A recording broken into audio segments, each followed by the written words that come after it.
ఇప్పుడు నెక్స్ట్ హైదరాబాద్ లో కూల్చేయబోతున్న బిల్డింగ్స్ దగ్గర అయితే మనం ఉన్నాం. సో నా వెనకాల కనిపిస్తుంది కదా, మరి కాసేపట్లో దీన్ని కూడా డిమాలిషన్ చేసే పరిస్థితి అయితే ఉంది. సో ఇది కూడా అక్రమంగా నిర్మాణం జరిగిందంటూ కూడా చెప్తా ఉన్నారు. సో మరి ఎటువంటి పత్రాలు ఆధారాలు చూపించకపోతే ఖచ్చితంగా హైడ్రా చాలా సీరియస్ గా ఉంటుంది. ఇంతకు ముందు నుంచి కూడా చూస్తూ ఉన్నాం. సో మరి కాసేపట్లో ఈ బిల్డింగ్ అయితే కూలిపోతుంది. సుమారు నాకు తెలిసి ఒక 6 అంతస్తుల అపార్ట్మెంట్ గా నాకు కనిపిస్తుంది. దీన్ని హాస్టల్ గా రన్ చేస్తున్నారు. అలాగే ఇక్కడ ఒక నోటీస్ కూడా ఇచ్చారు సైబరాబాద్ మున్సిపల్ కార్పొరేషన్. ఇక్కడ మనం క్లియర్ గా చూడొచ్చు, notice under section 440, 422, 456, 459 of GHMC act 1955. So అంటూ కూడా అంజయనగర్ లోని ఈ దానికి నిర్మల బిల్డింగ్ అనుకుంటా ఇది. సో దీనికైతే నోటీస్ ఇచ్చారు. కనీసం ఒక 2 గంటల టైం కూడా ఇవ్వలేదు, మేము ఖాళీ చేసుకోవడానికి అనుకుంటా చెప్తున్నారు. సో ఓనర్ రియాక్షన్ చూస్తే నాకు చాలా ఇబ్బంది అనిపించింది. ఎందుకంటే ఓనర్ కన్నీళ్ళు పెట్టుకున్నాడు. కనీసం అందులో ఉన్న వస్తువులన్నా మేము ఖాళీ చేసి ఇవ్వడానికి కూడా మాకు అవకాశం ఇవ్వలేదంటూ కూడా చెప్తున్నారు. ఒకసారి మనం క్లియర్ గా చూడొచ్చు. ఇప్పుడే జస్ట్ ఓనర్ కలిసి మాతో మాట్లాడి వెళ్ళాడు, మా బిల్డింగ్ కూల్చేశారని. ఆ వ్యక్తిని చూస్తే అతను ఏడుస్తున్న పరిస్థితి మనం క్లియర్ గా చూడొచ్చు. అతను అక్కడ కంటదడి పెట్టుకుంటున్నాడు. కనీసం కూడా మాకు అవకాశం ఇవ్వలేదు, ఒక 2 గంటలు కూడా టైం ఇవ్వలేదు ఖాళీ చేయడానికి అంటూ కూడా అతను కన్నీళ్లు పెట్టుకుంటున్నాడు. రైట్, మనం క్లియర్ గా చూడొచ్చు. దీన్ని ఒక హాస్టల్ గా ఉంచారు. సో అసలు వస్తువులు ఏమి కూడా తీసుకోవడానికి ఎటువంటి పర్మిషన్ కూడా ఇవ్వాల. కూల్ చేస్తాం, మీరు ఉంటే మీకు ప్రమాదం జరుగుతుంది, ఖాళీ చేసి వెళ్ళిపోండి అంటూ కూడా వీళ్ళని హెచ్చరించి బయటికి పంపించిన పరిస్థితి. ఆల్రెడీ పక్కన ఒక బిల్డింగ్ అయితే ఆల్మోస్ట్ అది ఫైనల్ స్టేజ్ కి వచ్చింది. ఆల్మోస్ట్ దాన్ని కూల్చేసి ఉంటారు. ఇంతకుముందు నేను దాన్ని చూపించే ప్రయత్నం చేశాను. ఇప్పుడు దాని పక్కన ఉన్న బిల్డింగ్. సో చూడండి, లైట్లు, ఫ్యాన్లు, సామాను, వంట సామాను అంతా కూడా ఇక్కడే ఉంది. సో వీళ్ళకైతే కనీసం ఖాళీ చేయడానికి కూడా టైం ఇవ్వట్లే. ఇదిగో అన్ని ఇక్కడే ఉన్నాయి. నాకు తెలిసి కిచెన్ అనుకుంటా. సో అన్ని ఇక్కడే ఉన్నాయి. కనీసం ఖాళీ చేయడానికి కూడా టైం ఇవ్వకుండా ఇది కూల్చే పరిస్థితి ఇప్పుడు జరగబోతుంది. ఏసీలు, ఫ్యాన్లు, ఫ్రిడ్జ్లు అన్ని లోపలనే ఉన్నాయి. హైడ్రా సీరియస్ గా తీసుకుని కూల్చేస్తుంది. సో వాషింగ్ మిషన్స్, ఫ్రీజర్స్ అన్ని కూడా ఇక్కడనే ఉన్నాయి. ఆల్మోస్ట్ అన్ని కూడా ఇక్కడనే ఉండి, ఇగో స్ప్రేలు అన్ని ఇక్కడ ఉన్నాయి. వాషింగ్ మిషన్స్ అసలు హైడ్రా పర్మిషన్ ఇవ్వట్లా, ఒక్క నిమిషం కూడా ఆలోచించట్లా. లేపేస్తా ఉంటే కూడా సీరియస్ గా డెసిషన్ తీసుకుంది. ఒకసారి మళ్ళీ చూపి, వాషింగ్ మిషన్స్ చూపి. సో అవి ఆ washing machines, fridges, ACs, coolers ఏ ఉన్నా సరే మేము పర్మిషన్ ఇవ్వం, లేపేస్తాం అంటూ కూడా సీరియస్ గా తీసుకుని అన్నిటిని కూడా లేపేస్తుంది. దీనిపైన ఇంకా చాలా ఉన్నాయి. కూలర్లు, వాషింగ్ మిషన్లు, ఏసీలు, ఫ్యాన్లు చాలా ఉన్నాయి. రైట్, సో గచ్చిబౌలిలో రీసెంట్ గా ఏదైతే ఒక అక్రమంగా బిల్డింగ్ నిర్మాణం జరిగిందో అది సరైన నాణ్యత లేకపోవడం వల్ల అది కుప్పకూలిపోయింది. 2 కార్మికులు అయితే చనిపోయారు. ఈ విషయం కాస్త మీ అందరికి బాగానే తెలుసు. అయితే రీసెంట్ గా నాలాలు అనుకుని చాలా బిల్డింగ్లు ఉన్నాయి, ఎటువంటి పత్రాలు లేకుండా నిర్మాణం జరిగిందంటూ కూడా చెప్తున్నారు. ఆ బిల్డింగ్స్ అన్నిటిని కూడా ఇప్పుడు హైడ్రా కూల్చేస్తుంది. ఇప్పటికే ఆల్రెడీ ఒక 3 బిల్డింగ్స్ అయితే హైడ్రా కూల్చేసింది. అలాగే ఇంకొక ఈ పక్కన కనిపిస్తున్న ఈ 4 బిల్డింగ్స్ ని కూడా కూల్చే పనిలో ఇప్పుడు హైడ్రా ఉంది. కానీ ఓనర్స్ అయితే చాలా టెన్షన్ పడుతున్నారు. కానీ వీళ్ళైతే మాత్రం ఆల్రెడీ నోటీసు ఇచ్చేసారు. మనం అక్కడ క్లియర్ గా ఇందాక చూపించే ప్రయత్నం చేసాం. అలాగే ఈ ఓనర్స్ వేరే వాళ్ళకి, బయట వాళ్ళకి రెంటల్స్ కి ఇచ్చారు హాస్టల్ రన్ చేసుకోవడానికి. సో వారు ఇప్పుడు చాలా ఇబ్బంది పడుతున్న పరిస్థితి. ఎందుకంటే వారి సామాగ్రి అంతా ఇందులో ఉంది. వాషింగ్ మిషన్స్ కావచ్చు, ఫ్రీజర్స్ కావచ్చు, ఏసీలు కావచ్చు, కూలర్స్ కావచ్చు, వాళ్ళ వంట సామాగ్రి కావచ్చు, సిలిండర్స్ కావచ్చు, ఇంకా చాలా బెడ్స్. సో ఇవన్నీ కూడా అందులో ఉండిపోయినాయి. ఫ్యాన్లు, లైట్లు అన్ని కూడా అందులో ఉండిపోయినాయి.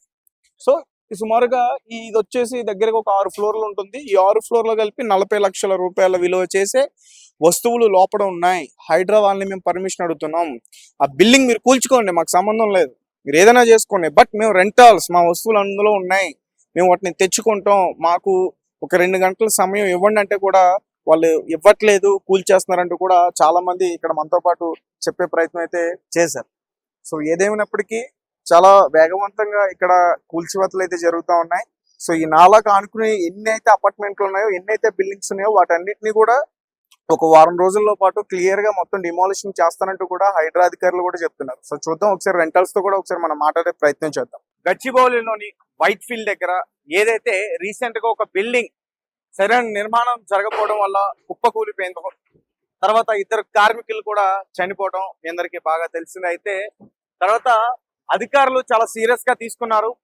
మొత్తం కూడా ఇక్కడ ఏ అయితే అక్రమంగా నిర్మాణం జరిగిన బిల్డింగ్స్ ఉన్నాయో వాటన్నిటిని కూడా మొత్తం కూల్చేస్తుంది. హైడ్రా చాలా సీరియస్ గా వర్క్ చేస్తున్నట్టుగా కూడా కనిపిస్తుంది. సో ఆల్రెడీ మార్కింగ్ అయితే ఇచ్చేసారు, మనకి క్లియర్ గా చూడొచ్చు. ఇప్పుడు అక్కడ ఏదైతే కూలుస్తున్నారో ఆ బిల్డింగ్ ఆల్రెడీ ఇక్కడ క్రేన్ ఉన్న ప్లేస్ లో ఇంతకుముందు ఒక బిల్డింగ్ ఉండేది, అది ఒక 10 ఫ్లోర్లు ఉండేది. ఆ బిల్డింగ్ అయితే కూల్చేశారు. కనీసం ఈ నిర్మాణం చేపట్టిన వాళ్ళకి తెలుసు ఇది మనం అక్రమంగా కడుతున్నాం, ఎప్పటికైనా ఇది ఇబ్బంది అని వారికి తెలుసు. అందుకనే సరైన నాణ్యత లేకుండా నిర్మాణం చేశారు వాళ్ళు. అందుకే ఆ బిల్డింగ్ కూలిపోయింది. దాని తర్వాత అదే రకంగా ఏదైతే ఇలా అక్రమంగా నిర్మాణం జరిగాయో అన్నిటినీ కూడా ఆల్రెడీ అధికారులు పరిశీలించినట్టుగా కూడా తెలుస్తుంది. ఈ ఏరియాలో సుమారు ఒక 8 బిల్డింగ్ల వరకు కూడా ఇప్పుడు కూల్చేయబోతున్నారంటూ కూడా చెప్తా ఉన్నారు. సో సుమారు ఒక్కొక్క దానికి 10 కోట్ల విలువ చేసే పరిస్థితి ఉందంటూ కూడా చెప్తున్నారు. అందులో సామాగ్రి కూడా ఉంది. అంటే ఓవరాల్ గా దగ్గరగా ఒక 12 నుంచి ఒక 13 కోట్లు విలువ చేసే ఆ బిల్డింగ్.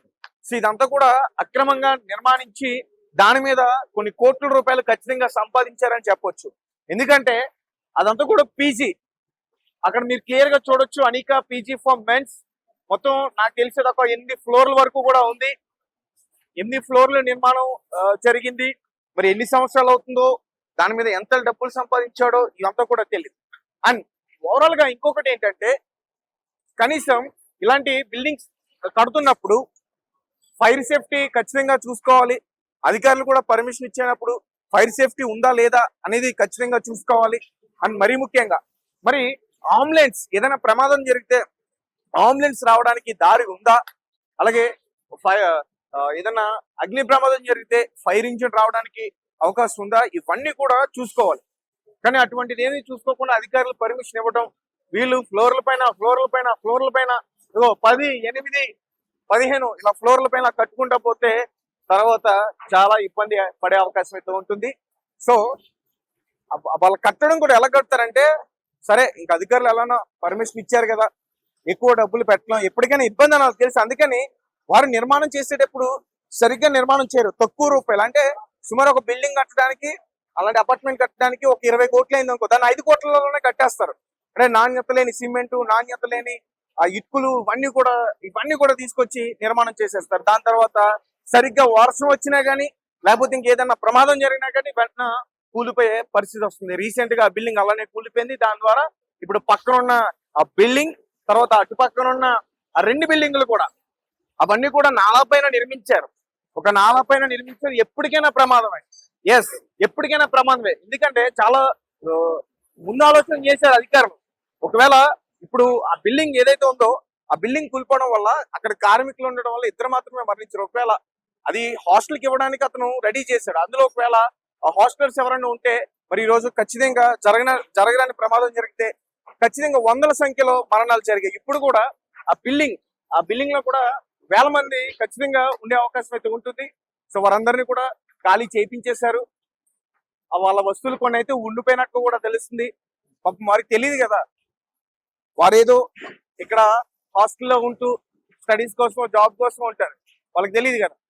క్లియర్ గా చూడొచ్చు, అసలు ఏది కూడా వదలట్లా. వెంటనే ఖాళీ చేయించారు. ఓనర్ వచ్చి మాట్లాడి మేము వాళ్ళతో మాట్లాడతాం, వీళ్ళతో మాట్లాడతాం, మేము కోర్టుకు వెళ్తాం, అవేమి కూడా ఆలోచించకుండా వెంటనే వీటన్ని కూడా కూల్చేస్తున్నారు. మనం చూడొచ్చు, చాలా ఖరీదైన వస్తువులు మనకు కనిపిస్తున్నాయి. ఖరీదైన వస్తువులు మన కళ్ళ ముందే అవన్నీ కూడా పాడైపోతున్నాయి, ఇదైపోతున్నాయి. ఇవన్నీ కూడా మనకు అనిపిస్తుంది. కానీ మరి మొన్న జరిగిన ప్రమాదంలో 2 ప్రాణాలు. మరి 2 ప్రాణాలని తిరిగి తీసుకురాగలమా ఆ వస్తువులతో? అందుకనే అసలు ఉపేక్షించకుండా మొత్తం కూడా కూల్చేస్తున్నారు. ఖరీదైన ఏసీలు, ఖరీదైన మంచాలు, ఆ కిచెన్ సామాగ్రి మొత్తం కూడా అన్ని కూడా కూల్చేస్తున్నారు. సో ఇది ఒక మంచి ఇనిషియేటివ్ అని ఖచ్చితంగా చెప్పొచ్చు. హైడ్రా దీన్ని చాలా సీరియస్ గా తీసుకుంది.